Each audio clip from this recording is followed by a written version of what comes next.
All right. Hey, welcome to the continuing winemaker series here at Wine of the Month Club. It's been a lot of fun running through all the different parts of the world and the countries, and we're so excited because we have the Spar family here, Charles Sparr from Alsace, and these are wines that we love here at Wine of the Month Club. We've done a few from the family, and this is, how many generations are we talking about with the Spar family and Alsatian wines? Actually, I'm the 10th generation. 10th generation. Yeah. So it's great grandfather, or something in that range. Yeah, since 1680. 1680. So the vineyards that we're going to be tasting from are from Riesling, that's the city. Yes. Yeah. And they're that old, or they've been replanted and whatever, but always in the family control. Always. That's amazing. Now we did feature some Alsatian wines, and it was the other. I guess it was your family still, but it was it what Spar was that? Pierre Spar. Ah, Pierre Spar, right? Yeah. Now, so that was a family member, and you guys now you have separated. Separate, yeah. Okay, well, this happens sometimes in this business, right? And now we created a new winery, Spar Tradition in Riesling. Spar Tradition. Yeah. And now you're thinking about we're not in the U.S. yet. No, we are not in the U.S. No. So how exciting! We're one of the first to taste it, right? Yeah, that's the first tasting. I love it. Thanks to Nick here, who's a top-notch sales guy in the world. He retired, but now he's back again. And that's very exciting for us. So we're going to taste 3 wines that you brought today, and I love them all. They're very good, and we don't get a lot of Alsatian wines here, and sometimes you get a lot of kind of insipid. They're a little light, they're a little too thin, they just don't have a lot of character, but all 3 of them distinctively have their own character. And so tell us a little bit about this 2008 Riesling. Is this your first vintage as the new? I just finished my studies, so the first vintage will be this year, 2010. Wow, really? Okay. So, and you studied viticulture where? So I did my first diploma in viticulture and enology in Beaune, in Burgundy. In Beaune, really, right? Then I did a second diploma in sales management. Wow, interesting. Also in Burgundy. And you passed? And I passed, yeah. Excellent, congratulations. So I love this wine because, first of all, the color is very deceiving because it's got a lot of color and it's got sort of a chartreuse, kind of a green hue to it, but the nose is so feminine.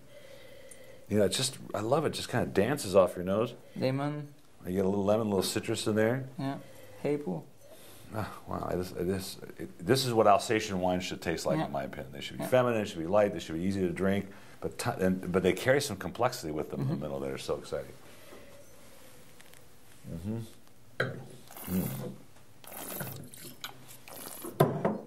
the mid palate, all kinds of things going on. You get that lemon, you get that green apple, I get a little lychee nut. Well balanced, nice acidity. Very good, but yeah, the acidity is very nice. I still taste the wine without any bitterness in the acid. Now tell me about the soil that these are grown in. So this soil is clay, limestone, facing south. So we have a nice maturity each year. So in Alsace, facing south, we get more sun that way? Yeah. All the hillsides? Yeah. And clay soil. So that lots of runoff? Yeah. And Riesling likes that? Yeah. Okay. That's gorgeous. I love that. I don't want to put it down. I want to keep drinking it. But I'm working. You can't be drinking when you're working, right?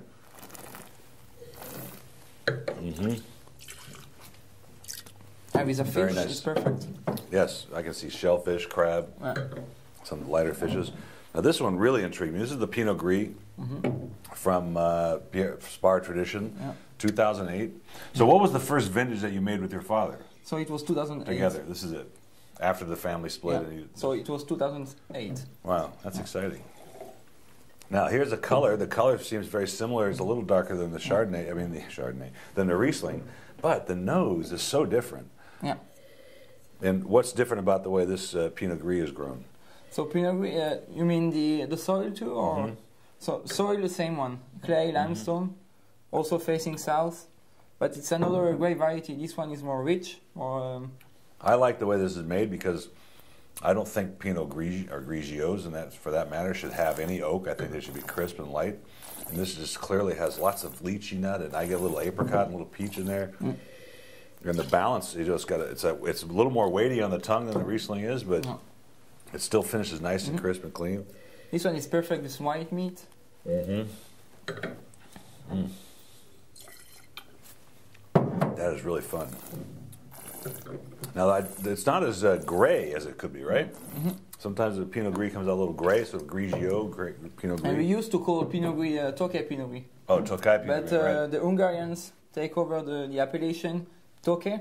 Yes. So now we have to call Pinot Gris, not Tokay. Pinot Gris, no okay. more.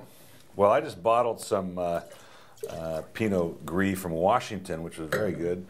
But I decided to call it Pinot Grigio since people relate now with Pinot Grigio and Santa Margherita and those kinds of things. But I think Alsatian wine should be called Pinot Gris, and this is a really great example. Yeah. I hope we can do that wine. Now, this one was really fun. No, Tell me about the Cru system in Alsace and this particular Cru. So we have 51.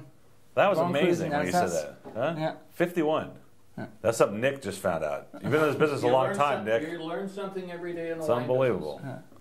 So 51 Grand Crus. Grand Crus, yeah. Grand Crus. Grand Crus, yeah. And this one is Mamburg. Mamburg, so in the village Sigolsheim, Yes. same village on Spar winery. We have still some vineyards there.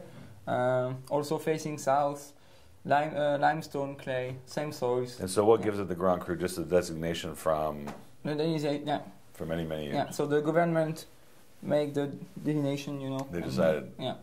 Then how long ago was that? It was 1800s? about 30 years ago. Oh, 30 years ago. Yeah, So pretty recent then. No, it's recent. Yeah, wow.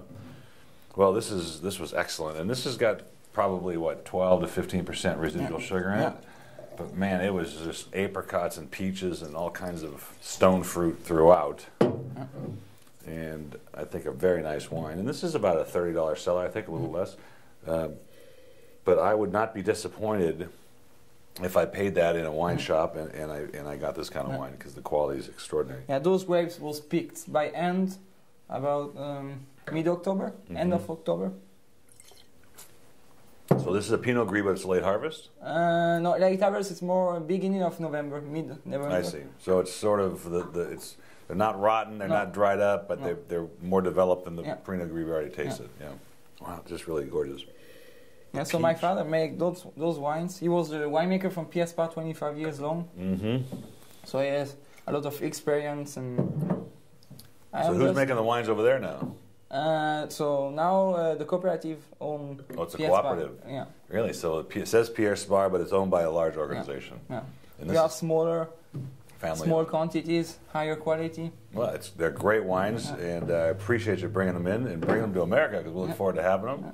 And congratulations on your new degree. So 2009 is going to be your first vintage? 2010, excuse me. 2010, 2010, yes. Wow, that'll be exciting. Look forward to tasting them. Pleasure Nice to meeting meet you. you. My pleasure. See you next time.